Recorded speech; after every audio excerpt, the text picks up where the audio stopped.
అది మర్చిపోయి ఇలా బీసీలకు అన్యాయం జరుగుతానికి పార్టీ పరంగా నీకు ఒకవేళ పెద్దలు నువ్వు తెలంగాణలో కాంగ్రెస్ పార్టీ తెస్తున్నదాన్ని వ్యతిరేకించు, నీకు ఆల్ ఇండియా ప్రెసిడెంట్ ఇస్తామని చెప్తే కూడా దయచేసి పోకన్నా. ఇవాళ ఒక కాడ ఈ రాష్ట్రంలో శురువైతే ఇవాళ కులగణన ఇక్కడ శురువైంది కాబట్టి దేశంలో Bharatiya Janata party role model గా తీసుకొని ముందుకు పోతా ఉంది. ఇట్లానే 42% ఇక్కడ శురువైతే మనం తమిళనాడు మనకంటే ముందున్నారు. ఇవాళ ఇట్లా ఇక్కడ శురువైతే దేశం మొత్తంలో ఒక సామాజిక న్యాయం వస్తుంది. నేను ఒక మీటింగ్ లా జైస్వాల్ మీటింగ్ లా ఒక రాకేష్ జైస్వాల్ మీ బీజేపీ అయినా పిలుస్తామైనా బీజేపీ ఎమ్మెల్యే వారణాసి అయిన మనోజ్ చెప్తాడు అనిల్ యాదవ్ ఉండే ఆ రోజు ఏ బహుత్ బడి విప్లవాత్మక నిర్ణయం ఇది, దాన్ని నిజంగా దేశంలో కులగణన జరుగుతోంది, రాష్ట్రం మీద ఆదర్శమని పక్క ఆర్ఎస్ఎస్ వ్యక్తి మాట్లాడుతూ మీ పార్టీలో కూడా స్వయం సేవకులు కావచ్చు విశ్వ హిందూ పరిషత్ వాళ్ళు కూడా వారికి అభిమానం బలహీన వర్గాలకు న్యాయం చేస్తుందని కాంగ్రెస్ పట్ల ఉన్నది. మీరేమో రాజకీయంగా ఆలోచన చేస్తా ఉన్నారు. అందుకే ఇలా మరొక్కసారి తెలంగాణ కాంగ్రెస్ బలహీన వర్గాల ప్రజాప్రతినిధులం హృదయపూర్వకంగా అన్ని రాజకీయ పార్టీలకు విజ్ఞప్తి చేస్తా ఉన్నాం.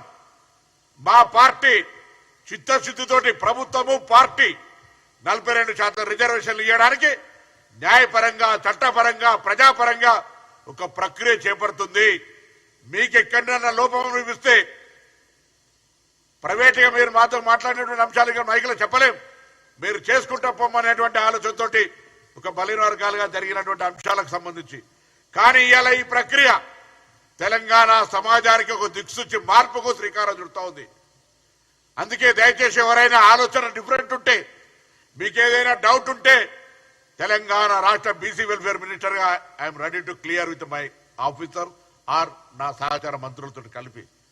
కానీ అనవసరంగా దీన్ని కాళ్ళలో కట్టబెట్టి ఈ ప్రక్రియను మీరే ప్రోత్సహించి రెచ్చగొట్టి న్యాయపరమైన చిక్కులు తెచ్చేటువంటి అరే సొంతంగా అనేక డాక్యుమెంట్స్ ఉంటే కూడా కోర్టుకు పోతే అప్పుడప్పుడు ఇంజక్షన్ ఆర్డర్ చేయిస్తారు. ఇలా మీరు అటువంటి దురాలోచన పెట్టుకోకండి, దుర్బుద్ధి మానండి. ఇలా ఈ ఆషాఢ మాస బోనాలు అమ్మవారిని అదే కోరుతున్నాం. ఇటువంటి వాళ్ళ బుద్ధులన్నీ మారి ఈ 42% రిజర్వేషన్ల ప్రక్రియ సాఫీగా జరగాలి, లోకల్ బాడీ ఎన్నికలు జరగాలి, బీసీలు 42% స్థానిక సంస్థల ప్రజాప్రతినిధులు కావాలని కోరుకుంటాను.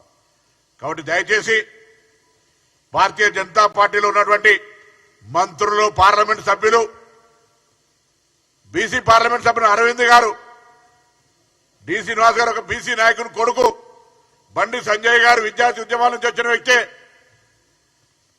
ఈటల రాజేందర్ బలహీన వర్గాలకు సంబంధించినటువంటి అంశాల మీద మాట్లాడే వ్యక్తి, ఆర్ కృష్ణ అయితే నేను బీసీల ఛాంపియన్ అని చెప్పి 4 బీసీలుండి, లక్ష్మణ్ గారు రాజ్యసభ సభ్యులుండి, ఇప్పుడు కూడా తెలంగాణలో తెచ్చినటువంటి దాన్ని మీరు డిఫరెంట్ కోణంలో చూస్తే చరిత్ర మిమ్మల్ని ఏమనాలి, ఏం జరుగుతుందో ఒక్కసారి ఆలోచన చేసుకోండి. మేము రెడీగా ఉన్నాం, బేసిజం లేదు మాకు.